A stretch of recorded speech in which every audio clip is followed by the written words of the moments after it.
ci seen dundin ci seen nekkin surtout ci wàllu koom au plan économique et social da ngeen leen digoon changement tey am ngeen majorité à l'Assemblée nationale une majorité qualifiée budget bi yéen a ngi jëm ci voté ko certainement la semaine prochaine marathon budgétaire bi dina tàmbali alors yan orientation nga jàpp ne moom la ñu war a doxal au sommet pour que sénégalais yi gis seen bopp ci seen régime bi dans les meilleurs délais.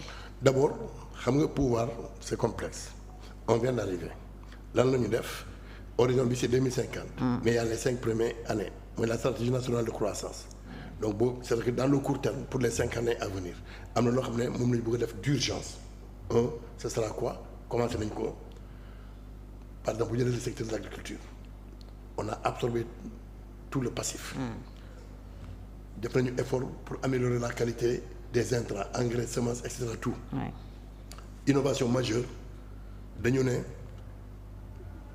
la chaîne de valeur kenn war a ko couper ay Sonacos yi nga xam ne dañu ko tëjoon fii et cetera tout et tout ba ay chinois di ñëw di jënd gerte fii la ñu gisoon un président qui se lamente ba muy naan chinois ñëw leen jënd gerte ñàkk ambition weesu loolu on a procédé à la relance de l'industrie de transformation de ces produits arachidiens à travers la Sonacos fu mu ne nii on vient de fixer le prix et au nom de la souveraineté, au nom des objectifs de la souveraineté alimentaire et de la sécurité alimentaire on est en train de se battre pour que toute la filière puisse être traitée fii ba nga xam ne bay gerte bi ba transformé ba mu nekk huile ba ñu jaay ko yëpp fii lay nekk créer waat espoir parce que ñi daan liggéey Sonacos te ñu nekkoon en chômage faute de fonctionnement des industries ñoom ñëpp ñu ngi ñëwaat muy Sonacos bu Lindiane bu Diourbel bu Louga bu Ziguinchor ñoom ñëpp jóg nañu donc gis nga naan sax te loolu boo ci duggee en terme d'argent di nga xam ni volonté politique am na parce que c'est en termes de centaines de milliards pour ñu mën a déclencher processus boobu beneen élément bi c'est la même chose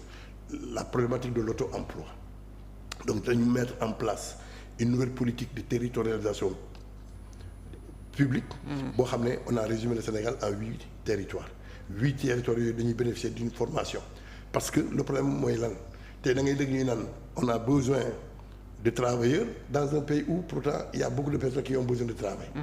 Il ne s'agit pas d'être un homme ou une femme nii pour nga mën a liggéey mais il faut que nga am ay compétences léegi lacune boobu amoon moom la ñu war a combler dans le meilleur délai pour accélérer le processus d'employabilité de la jeunesse donc boobu amul xaar ñu ngi ko koy déclencher nga jël les autres côtés très urgents mooy l'accès à l'eau et cetera tout nous parlons des autoroutes de l'eau nga jël le côté éducation enseignement supérieur mu nekk problème bu gën a épineux boobu.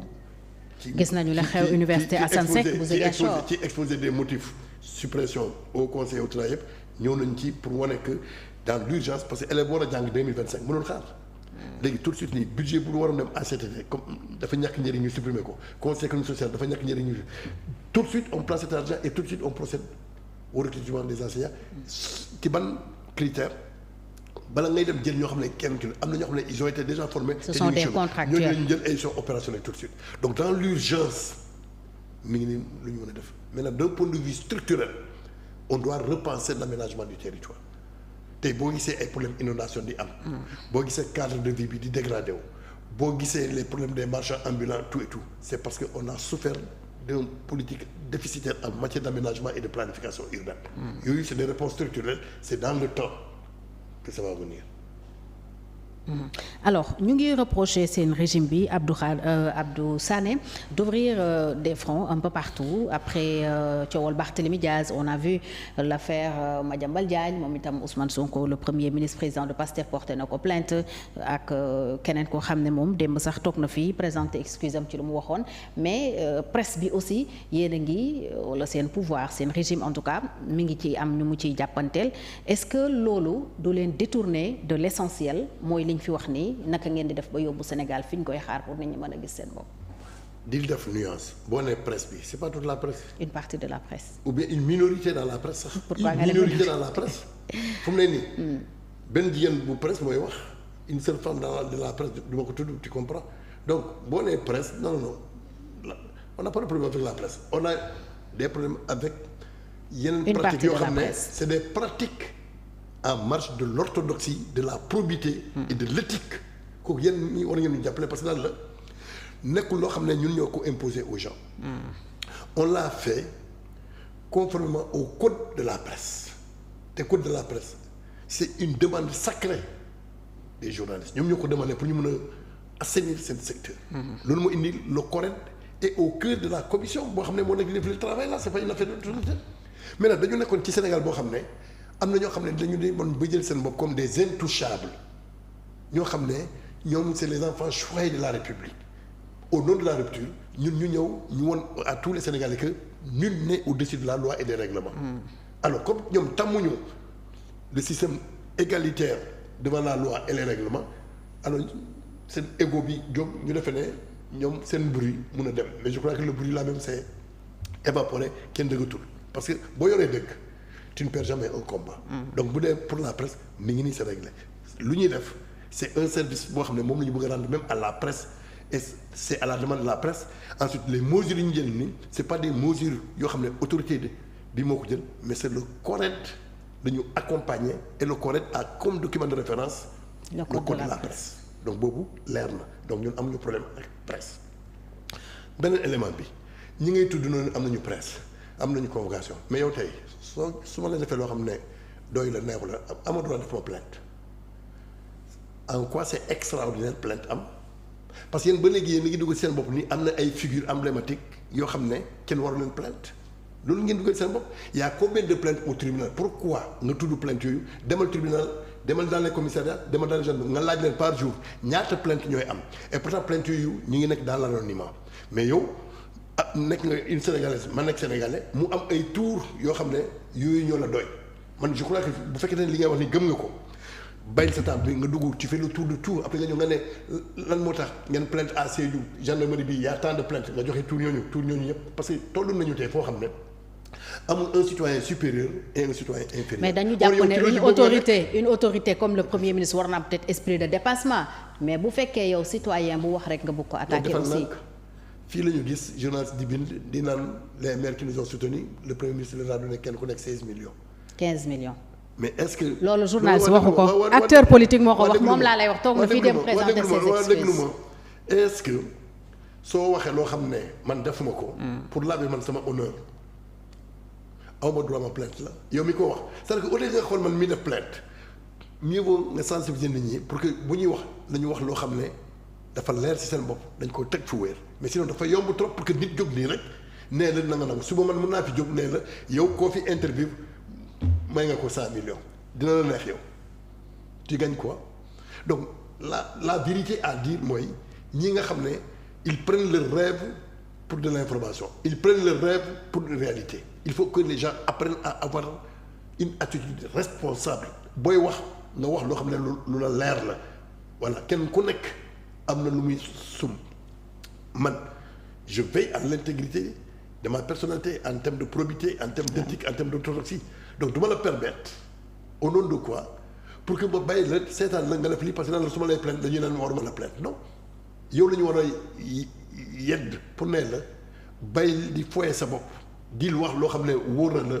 bàyyi di accuser nit ñi ci loo xam ne tegoo koo fen man je crois que c'est là où vous devez travailler et vous avez les moyens de le faire ngeen jël vos micros vos caméras pour sensibiliser et demander à tous les citoyens du monde wax ma sax du Sénégal que nag ku nekk am un comportement responsable dans la vie de tous les jours bàyyi leen di tuumal ay nit ci loo xam ne tegoo koo fen te buñ la jàppee ñu naan woy waroo nangam dugg fi. a société civile bi moom mu ngi jooytu régression parce que nee nañu li ñu doon jàmbat ci jamonoy Macky Sall moo nekkaat di produire waaye adversaire politique yoo xam ne dañuy wax ñu woo leen jàpp leen parfois ci ay délits d'opinion ak yu demee noonu et loolu aussi dina am certainement conséquence ci image yu Pastef ndax dañu yaakaaroon ne su ngeen ñëwee tey. yow da nga war société civile di wax. leneen mooy am mais du ñu doon jooytu finalement yow say point de vue.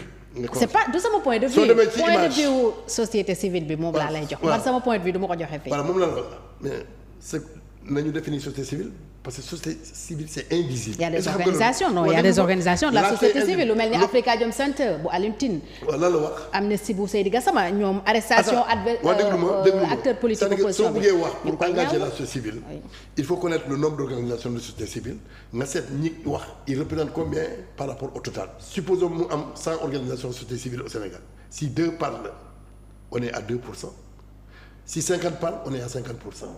on yow doo def ration c'est-à-dire que yow une seule personne qui parle. mais xam nga ne ñii ma la wax nii ñoom rek lañ fiy dégg di leen fi gis. oui pour yow benn nit bu waxee rek Sénégal moo wax bu fekkee noonu la ñuy raisonner kon le monde ne va pas marcher. boo amee 100 organisations laa la wax si une seule organisation parle elle ne saurait engager le reste moom laa la bëgg a wax moo tax ma ne il faut faire preuve de discernement. oui et de nuance. mais ce sont des acteurs de la société civile qui ont parlé. mun nga ne loolu tam mën nañ ci tenir compte. xoolal ci kii bi ci expression bi. il faut nuancer mun nga ne au nom de la nuance et du discernement. une partie de la société civile. Oui. Certains d'accord mais boo nee la société civile. non j'ai dit des acteurs de la société civile. kooku beneen affaire la ensuite. quelle est la valeur de leur jugement ñooñu gën nga defee ne léegi parce que société civile nga porté titre bi loo wax mooy nekk au-dessus de l'autre. mais bi ngeen nekkee ci opposition bi ñoom bañ daan dal seen kaw lañ doon wax te loolu da ngeen ci doon. terew ma kenn wax. oui mais je veux dire que quelle est la valeur de leur parole loolu laa bëgg a wax rek nga defee ne man dinaa am complexe pour man ne comme société civile la rek seen wax moo nekk ci kaw. pas du tout ñoom lanceur d'alerte lañ am. c'est les citoyens comme toi comme moi mun nañu juum mun nañu nekk subjectif mun nañu nekk sax corrompu loolu yëpp am na. donc seen wax yooyu yow noo ko jàppee. non man seen wax dama koy confronter par rapport à la réalité bu fekkee la réalité prend le dessus je me conforme à la réalité c'est tout mais c'est pas nekkuñu une société la société civile la ban mythe nga ci bëgg a tourner c'est des gens comme toi comme moi ordinaire tout de suite nii man ak yow on peut se déclarer même société civile dafa yomb trop Sénégal léegi nii on peut monter tout pour dire Fatou et Abdou waaw Fatou mooy président Abdou mooy trésorier point société civile ñaar nit c'est terminé ça c'est comme ça que ça marche au Sénégal donc société civile na nekk société civile mais même man je crois que même c'est une société d'affaires une certaine société civile c'est même transformé en société d'affaires sans affaires. moom mooy bu bon bi. loolu moo am tey. pour une certaine société c'est des hommes d'affaires sans affaires coow li daal xam nga lan la on n'a qu'à être proche de la réalité on n'a qu'à être conforme à la probité à l'éthique à la probité incarner des valeurs morales loolu mooy loo xam ne moom la ñu war a am comme ambition ñun yëpp. mais tant que yaa ngi naan ñeneen ñu ne damay taxaw ne la yow loo wax.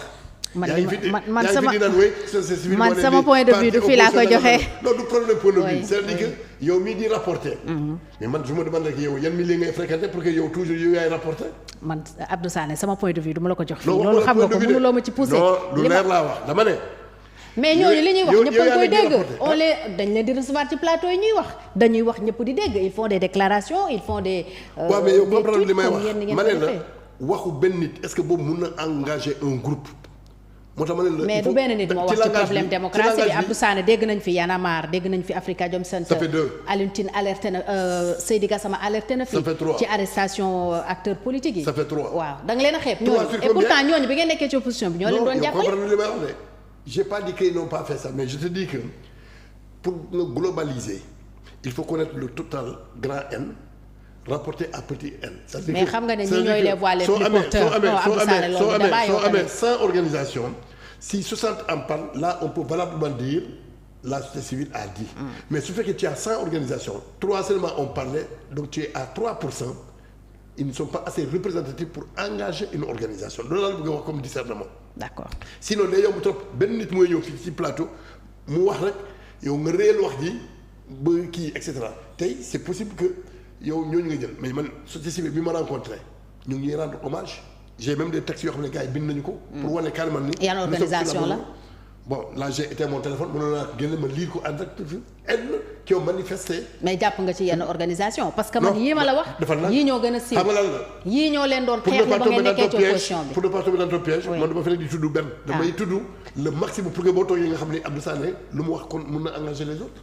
ok alors il y a des craintes aussi ci loi d'amnistie bi premier ministre président Pastef waxoon bi muy campagne ne dinañ ko abroger pour faire la lumière sur ce qui s'était passé entre 2021 ba 2023 notamment les 80 et quelques morts. Il y a un